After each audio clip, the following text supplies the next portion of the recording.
Bon, ça va à tous? Ouais, oui, ça va, c'est bien. Alors, si ça va, ça va. On dit que le feu n'est pas là. Et s'il vous plaît, là. Aujourd'hui, je voudrais vous parler d'un thème. C'est un thème qui s'appelle le thème du maths de Legal. Est-ce qu'il y en a qui ont déjà entendu parler de ce thème du maths de Legal? Hein? Ça vous dit quelque chose? Noah, ça te dit quelque chose? C'est quoi le maths de Legal? Oui? Tu sais ou tu sais pas? Ah, tu savais, mais tu sais plus. D'accord. Alors, le thème du maths de Legal, c'est un thème qui est très ancien. C'est un thème qui est parti d'une partie célèbre qui s'est jouée en 1787. Donc vous imaginez, 1787, c'est 2 ans avant la Révolution française, enfin la première Révolution.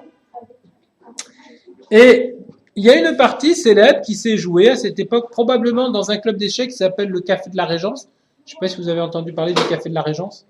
Ça a été peut-être le plus grand club d'échecs français de tous les temps.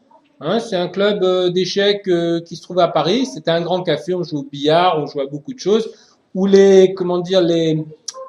beaucoup d'intellectuels du siècle des Lumières se sont réunis. Et c'est dans cet endroit qu'il y a eu un des plus grands clubs d'échecs qui s'appelle le club d'échecs du Café de la Régence. Voilà. Donc, on va voir cette partie et après, on reverra ensemble le thème et on fera quelques exercices autour de ce thème. Ce thème fait partie des maths, des pièges d'ouverture qu'il faut connaître. Voilà. Allez, c'est parti. Donc, c'est la partie qui s'est jouée entre monsieur Kermur de Legal et monsieur de Saint-Brie. Paris 1787. E4. Bon. Parce que là, E5. Cavalier F3. Bon, on connaît bien ce début, non? Cavalier F3. Ouais, cavalier F3. Normal. Cavalier F3, qu'est-ce qui menace le cavalier Edgar? Il menace le pion. Alors, comment le protège le pion? Lucas? Cavalier C3. C'est au nord de jouer. Cavalier C3. Elle est là, la C3. Cavalier C6. Cavalier saucisse? C6. Ah, c'est pas la saucisse, alors, d'accord. Voilà, très bien, et ça, c'est le coup le plus, c'est le coup le plus fréquent. Alors, à cette époque-là, on jouait plutôt le pion en D6. Alors, vous savez pourquoi on joue le pion en D6? Parce que ce coup, c'est un coup qui a été popularisé par Philidor, qui était un joueur d'échecs de cette période et qui a créé la défense Philidor. Donc, c'est pour ça qu'à cette époque, on jouait beaucoup le pion D6. Donc, qui est un coup plus modeste, mais qui se veut beaucoup plus solide. Alors, de nos jours, ici, le coup principal, c'est pas ce qui a été joué, c'est D4. Et on aura l'occasion de voir des parties sur ce thème, par exemple la partie entre Morphée et Consultant, pour ceux qui reviendront par la suite. Mais ce n'est pas le coup qui a été joué. Ici, le coup qui a été joué, c'est le coup tout simplement cavalier C3. On sort le deuxième cavalier, qui est un coup tout à fait jouable. Non, le coup D4 n'a pas été joué, Maïssa. Le coup D4. D4 pour les blancs. Voilà. Donc cavalier C3, on sort les pièces. Et là maintenant, bon, qu'est-ce qu'on va faire du fou? C'est ça le problème de ce coup de pion en D6 là. C'est que non seulement c'est un petit peu passif, mais en plus ça va gêner le développement du fou, parce que le fou en général on le met en C5. Seulement quand on a joué le pion dès le deuxième coup, le fou est enfermé. Alors qu'est-ce qu'ils ont joué les noirs là? Oui? Ils ont joué G6. Voilà. Alors, quel reproche on pourrait faire aux noirs? Oui? Ils n'ont sorti aucune pièce. Ils n'ont joué que des coups de pion. Eh bien ça, c'est une erreur. C'est une erreur stratégique. Et c'est pour ça qu'elle est intéressante cette partie, parce qu'elle montre que des erreurs stratégiques peuvent être très vite punies tactiquement. Et les blancs, qu'est-ce qu'ils font? Ils sortent une nouvelle pièce. Alors si on regarde au niveau du développement, on en a quel score ici?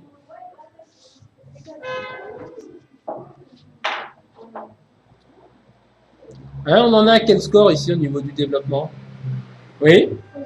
3-0. Pourquoi 3-0? Pourquoi 3-0, Naël?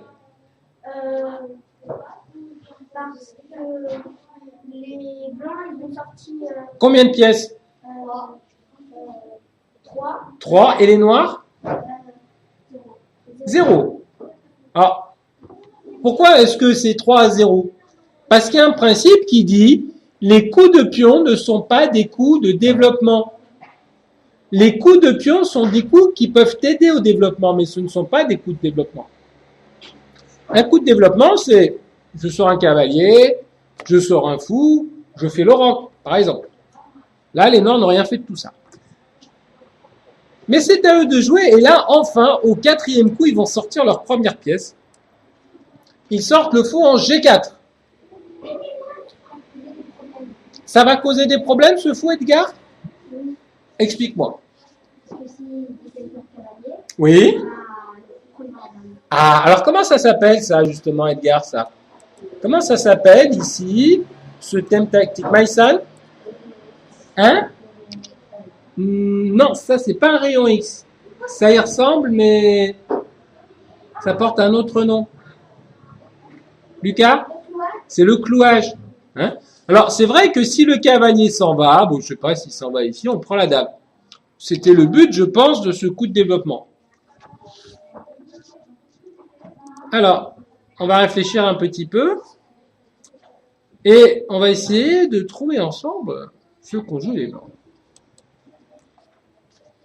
Qu'est-ce qu'ils ont joué d'après vous, les blancs? Alors, je vais poser une question.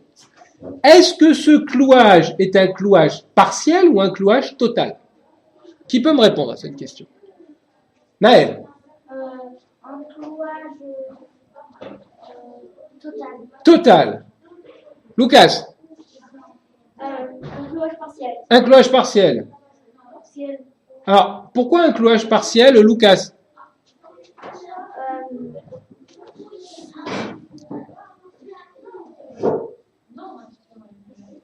Ouais, d'accord.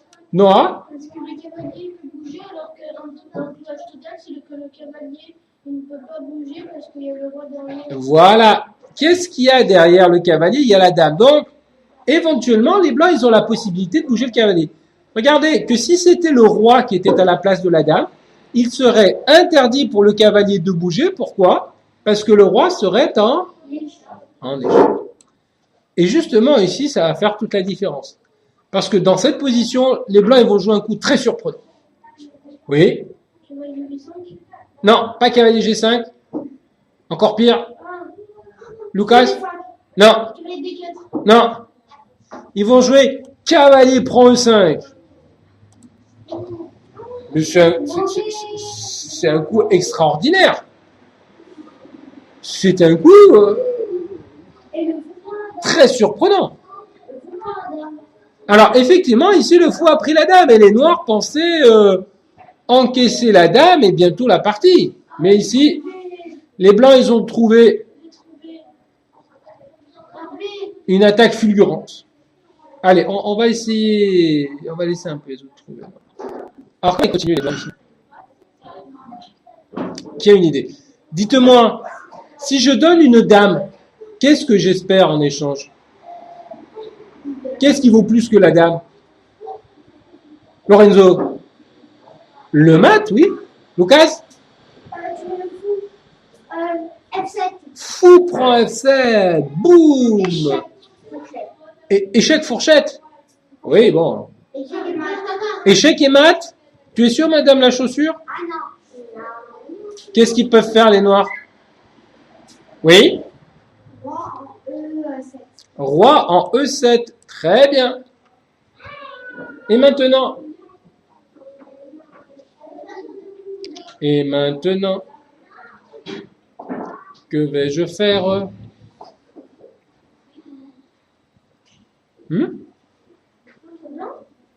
Ah oui, c'est au blanc. Edgar? Cavalier. D6. Cavalier D6? Non, D5. Cavalier D5. Voyons. Cavalier D5. Échec. Échec et mat? Attends, on va voir ça. Est-ce que je peux prendre... Non, parce que Le cavalier protège le fou. Bah, je peux peut-être venir là. non, parce que le cavalier est côté. Le roi est en échec, par le cavalier en E5. Bah, je viens là. Non, le cavalier. Le cavalier D5 fait toujours échec. Je peux pas revenir là à cause du fou. Effectivement, c'est échec et mat. Extraordinaire, non? Ils ont perdu une dame et ils ont fait échec. Voilà. Alors, ils n'ont pas perdu une dame. Ils ont sacrifié une dame pour faire échec et mat. Alors, il est à noter que dans cette position, ici, les noirs n'étaient pas obligés de prendre la dame. Ils pouvaient, s'ils le voulaient, prendre le cavalier. Il n'y aurait pas eu de mat. Et qu'est-ce qu'ils font les blancs à ce moment-là? Noirs. Et alors? Et alors? Non, il n'y a pas de pièce de moins. Il y a un pion de plus pour les blancs. Et les blancs, regardez leur avantage de développement, ils ont sorti 1, 2, 3 pièces, alors que les noirs n'ont rien sorti. Bon, bien sûr que la partie aurait été plus longue, mais stratégiquement, les noirs sont perdus. Un pion de moins, un gros retard de développement. Bon, mais ça aurait été quand même un moindre mal pour les noirs. Mais dites-moi, est-ce que vous croyez que c'est possible de résister à une prise de dame? Non. Je peux vous dire que 9 joueurs sur 10, ils prennent la dame et ils se font mater 2 coups plus tard.